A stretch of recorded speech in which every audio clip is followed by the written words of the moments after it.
Without the PlayStation, Nintendo could have reigned supreme throughout the 90s. Remember, Sony only got into gaming after the failed partnership with Nintendo to create a CD-based console.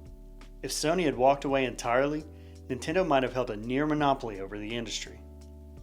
But here's the thing, Nintendo's decision to stick with cartridges for the N64 alienated many developers, especially Square, the creators of Final Fantasy. Without the CD-ROM-based PlayStation, games like Final Fantasy VII might have never existed in their iconic form. It wasn't just about storage, it was about ambition. Developers needed room to bring their visions to life, and cartridges just couldn't cut it. Imagine a world where RPGs didn't have that leap into cinematic storytelling. Pretty wild, right? Now let's talk about Sega. Without the PlayStation as competition, Sega Saturn might have had a stronger foothold. They already had the hardware, but their biggest problem was Sony's aggressive marketing and developer support. In this timeline, Sega might have become the industry leader, with the Dreamcast solidifying their dominance. Imagine a world where Shenmue and Sonic Adventure were the benchmarks of gaming. Without PlayStation's dominance, Sega might have had more breathing room to refine their consoles and rally developer support. One intriguing possibility is Square jumping ship from Nintendo to Sega. The Sega Saturn, with its CD-based system, could have provided the perfect platform for Square to create expansive RPGs like Final Fantasy VII. Imagine Final Fantasy VII as a Sega Saturn exclusive, reshaping not only the franchise, but also potentially boosting Sega's position in the console wars. Xbox might have entered the gaming scene earlier, possibly partnering with Nintendo or Sega to compete against a weaker market. Think about it. The Xbox brand might have been more dominant if they didn't have to compete with Sony. Halo could have launched into a much less crowded market, becoming the definitive console shooter.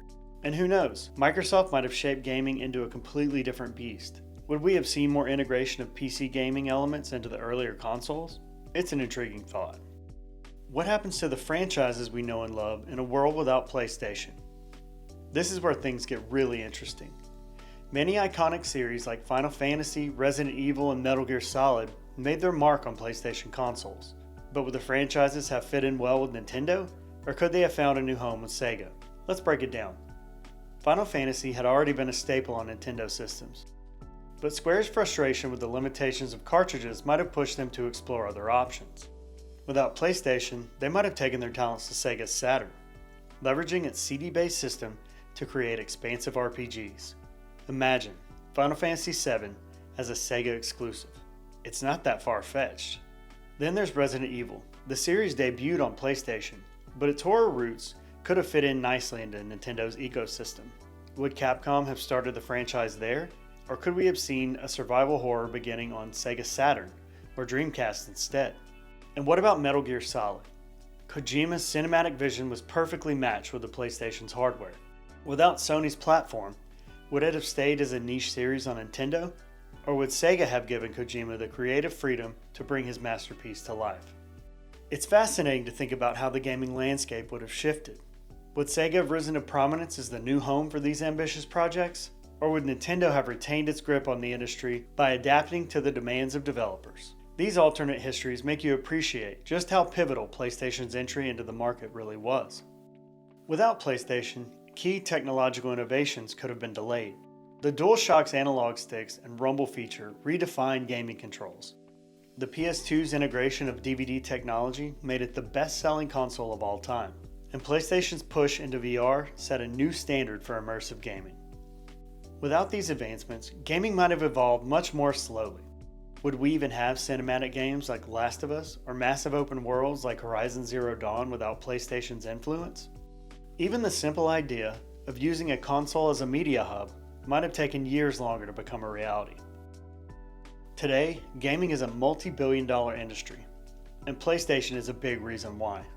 Without Sony, gaming might not be as mainstream or culturally significant.